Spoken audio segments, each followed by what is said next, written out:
Hi guys, स्वागत है एक बार फिर से इंडियन व्लॉगर में। मैं हूं राम और मैं बताऊंगा आज आपको कम बजट के अंदर केदारनाथ यात्रा कैसे कर सकते हैं।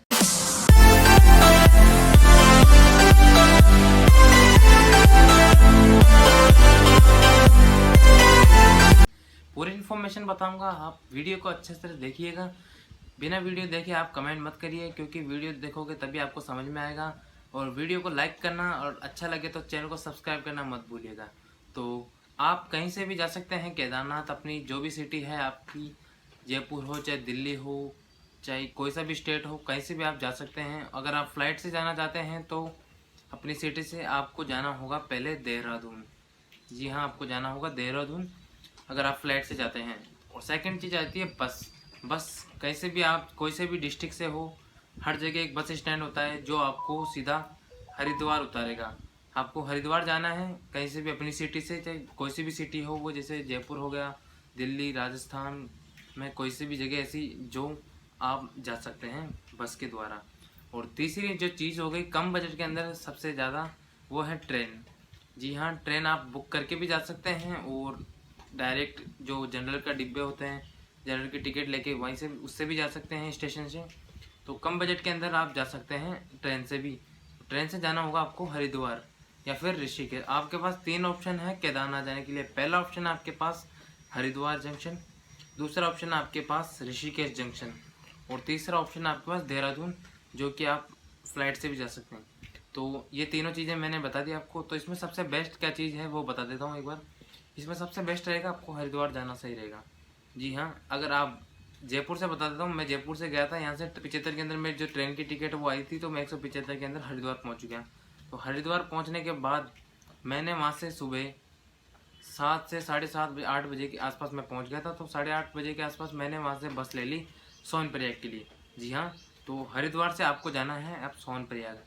तो सोनप्रयाग यहाँ से कम पड़ेगा आपके 300 किलोमीटर के आसपास हरिद्वार से, या 250-300 आसपास ऐसे कुछ पड़ सकता है। तो कम से कम 7-8 घंटे की जर्नी रहेगी। अब आप सोच रहे होंगे यार 7-8 घंटे ओनली 300 किलोमीटर में। जी हाँ, क्योंकि पहाड़ के रास्ते हैं, आपको कम से कम 7-8-9-10 घंटे लग सकते हैं। कोई पता नहीं है ट्रैफिक का कब क्या हो जाए, कब लैंडस्लाइड्स हो जाए, इसलिए आपको 7-8 घंटे लग सकते हैं। और अपनी तैयारी पूरी करके जाइए, घर से आराम से खाने का सामान लेके जाइए, बिस्कुट्स, स्नैक्स जो भी है आपके, जो भी बेकरी पे जो मिलता है खाने का वो सामान लेके जाइए, क्योंकि जो वहाँ केदारनाथ में है बहुत ज़्यादा महंगाई है। मतलब जो आप नॉर्मल कोल्ड ड्रिंक लेते हैं ना 20 रुपए की, वो भी आपको वहाँ पे 40 रुपए की मिलेगी। जी हाँ, 40 रुपए की। तो अपनी तैयारी आप अपने घर से करके जाइए। तो हम चलते हैं अब हरिद्वार से सोनप्रयाग तक। हरिद्वार से सोनप्रयाग पहुँचने के बाद आपको एक दिन पूरा बस में चल जाएगा। आपकी नाइट जो है वो सोनप्रयाग तक हो जाएगी। तो आपको वहाँ पे रूम लेना होगा।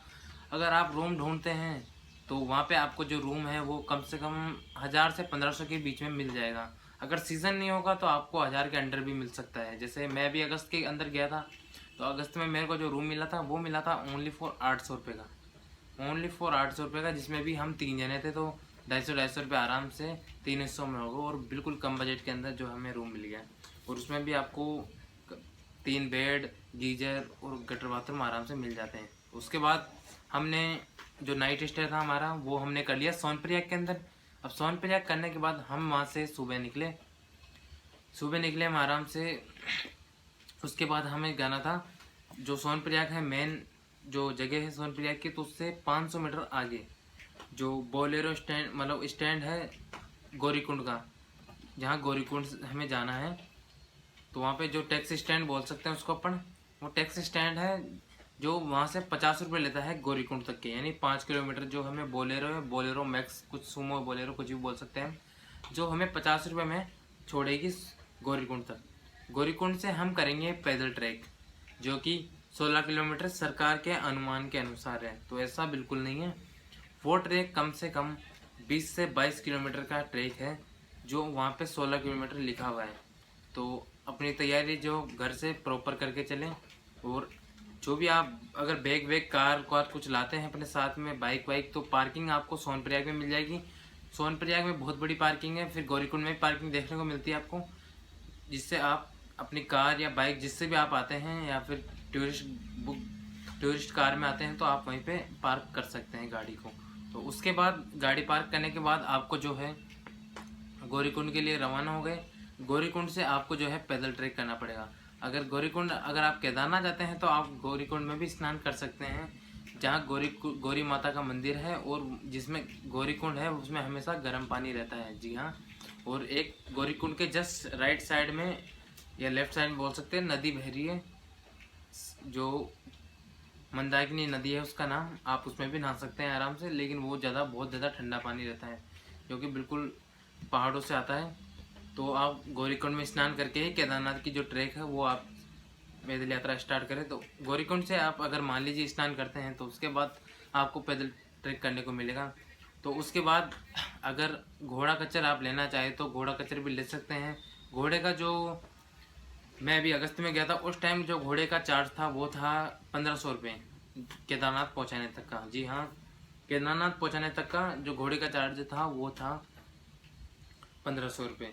और जो पिट्ठू का चार्ज था वो था कम से कम 7 से 8 हज़ार रुपये। जी हाँ, 7 से 8 हज़ार। तो मैं जो सबसे बेस्ट लगा कि पैदल जाओ, अगर आप जवान हो हमारे तरह बढ़िया हो तो पैदल जाओ, क्योंकि पैदल जो ट्रैक करने का मज़ा है, नज़ारों का मज़ा लेने का अलग ही मज़ा है। तो पैदल जाओ। अगर आप बुजुर्ग हो, चल नहीं सकते, पहाड़ों के ऊपर चढ़ाई नहीं कर सकते, ट्रैक नहीं कर सकते, तो आप घोड़ा ले सकते हैं। तो दोस्तों रेनकोट जो है वो आपको अपने घर से परचेज करके लीजिए, क्योंकि वहाँ पे जो रेनकोट की प्राइस है वो हो वहाँ पे कम से कम 200, 250 या 300 रुपये की। और जो आप नॉर्मल यहाँ पे लेंगे वो वहाँ पे नॉर्मल बहुत महंगा है, और आप जो महंगा लोगे वो उससे भी ज़्यादा महंगा मिलेगा आपको। तो जो रेनकोट है वो आप यहीं से परचेज करके जाइए, क्योंकि वहाँ पे हर आधे घंटे के अंदर मौसम चेंज होता रहता है। तो मौसम का जो है कोई भरोसा नहीं है दोस्तों। और दूसरी चीज़ जो है वो है बैग आपको जो है ट्रैकिंग बैग लेके जाना है, क्योंकि आपको जो है सामान कम से कम 3-4 दिनों का लेके जाना है दोस्तों, जिसमें खाने का सामान, रेनकोट, आपके कपड़े और गर्म कपड़े ले जाना बिल्कुल मत भूलिएगा, क्योंकि वहाँ पे बहुत ज़्यादा ठंड रहती है, आपको सर्दी लगेगी, क्योंकि वहाँ पे हिमालय पर्वत है तो इसलिए ठंड बहुत ज़्यादा लगेगी, उस पर बर्फ़ जमी हुई है। तो आपको देख नज़ारा तो बहुत ही अच्छा लगेगा, लेकिन नज़ारा के साथ साथ कपड़े ले जाना बिल्कुल मत भूलना। गर्म कपड़े बहुत ही ज़्यादा ज़रूरी है वहाँ पे। तो अपने साथ कपड़े ले जाओ और आराम से केदारनाथ की जो यात्रा है वो एंजॉय करो। अब पैदल जाते हैं तो फिर रास्ते में आपको काफ़ी चीज़ें मिलती हैं, जैसे मैगी हो गई, आप मैगी का मज़ा भी ले सकते हैं ऊपर चल के। काफ़ी कोल्ड ड्रिंक, काफ़ी हर जगह, मतलब हर 50 मीटर के अंदर आपको एक दुकान दिखेगी जिससे आप खा पी के आराम से बैठ सकते हैं। और हर 50 से 100-200 मीटर के अंदर आपको चेयर्स मिलेगी बैठने के लिए। अगर आप ट्रैकिंग करते थक जाते हैं तो सरकार ने वहाँ पे चेयर्स लगा रखी है हर जगह, बीच बीच में आप बैठे रहिए। और खासकर ध्यान रखिए कि अगर बारिश का टाइम है तो जो लैंडस्लाइड है उसका ध्यान रखें। मैं अगस्त के टाइम गया था, उस टाइम हुई थी लैंडस्लाइड्स, तो काफ़ी पत्थर जो है नीचे गिरे हुए थे, और काफ़ी जो चीज़ें थी वहाँ पे बैठने की, जैसे जो पत्थरों के कारण आके ऊपर से टूट चुकी थी, इसलिए उनका खासकर ध्यान रखें दोस्तों। और तो आराम आराम से चढ़िए, बिल्कुल आराम आराम से, क्योंकि सांस फूलने से आपको तकलीफ भी हो सकती है। तो हम जो है हम हर 10 मिनट के अंदर चले, फिर थोड़ा सा बैठे, फिर चले। तो ऐसा करके हमारा जो अगस्त में हमने जो ट्रैकिंग की, वो ट्रैकिंग पूरी कम से कम 13 घंटे की जर्नी थी, गौरीकुंड से ठेठ मंदिर पहुंचने तक, केदारनाथ तक। उसके बाद हम मंदिर पहुंच गए 13 घंटे तक चलने के बाद। और रास्ते में एक इम्पोर्टेंट चीज़ बता दूँ, आप जो है शॉर्टकट बिल्कुल मत लेना, क्योंकि शॉर्टकट से आपको तकलीफ भी पहुंच सकती है, पत्थर वत्थर से आप गिर भी सकते हो, क्योंकि वहाँ पे काफ़ी बड़े बड़े पत्थर हैं रास्ते में अगर आप आते हैं। और चौथी चीज़ मैं आपको इम्पोर्टेंट जानकारी दे दूँ, हेलीकॉप्टर की वहाँ पे बहुत बढ़िया सुविधा है। अगर आप हेलीकॉप्टर लेते हैं तो फाटा से हेलीकॉप्टर लीजिए, सीधा मंदिर तक जो है आपका किराया है वो 5,000 रुपये है। और सीजन के टाइम शायद बदलता भी रहता होगा मेरे हिसाब से, लेकिन जब मैं गया था उस टाइम हेलीकॉप्टर की जो सुविधा थी वो बंद थी, क्योंकि वहाँ पे जो कोहरा कोहरा था, चारों तरफ बारिश का मौसम था, इसलिए बस एक बार जो है हेलीकॉप्टर आया था जब मैं जा रहा था, जब ट्रैक कर रहा था तब हेलीकॉप्टर आया था वहाँ पे। तो मैंने पूछा कि यहाँ पे हेलीकॉप्टर का क्या चार्ज है, तो उन्होंने जो मेरे को हेलीकॉप्टर का चार्ज बताया वो है 5,000 रुपये। एक साइड का 2,300 रुपये और दूसरी साइड का 2,300, ऐसे मतलब मिला के 5,000 मान लेते हैं हम। तो इससे 5,000 रुपये का आपके हेलीकॉप्टर है। अगर आप हेलीकॉप्टर से आना चाहते हैं, मान लीजिए आप जल्दी से जल्दी जाना चाहते हैं, तो हेलीकॉप्टर बेस्ट है, लेकिन हेलीकॉप्टर चले या ना चले इसका कोई पता नहीं। तो बेस्ट ट्रैकिंग जो है वो पैदल कीजिए, आप सबसे ज़्यादा नज़ारों का, झरनों का मज़ा लेते हुए जाइए और प्रकृति को देखते रहिए। तो तो 13 घंटे की जर्नी के बाद हम पहुंच गए हैं केदारनाथ मंदिर। तो हमने रात के टाइम तो केदारनाथ मंदिर के जो पट है वो बंद हो चुके हैं, तो हमने बाहर से दर्शन कर लिए थे। उसके बाद जो है हमने एक रूम लिया, जो कि रूम हमें मंदिर के ऊपर पड़ा। अभी अगस्त के टाइम सीज़न नहीं था तो भीड़ कम थी।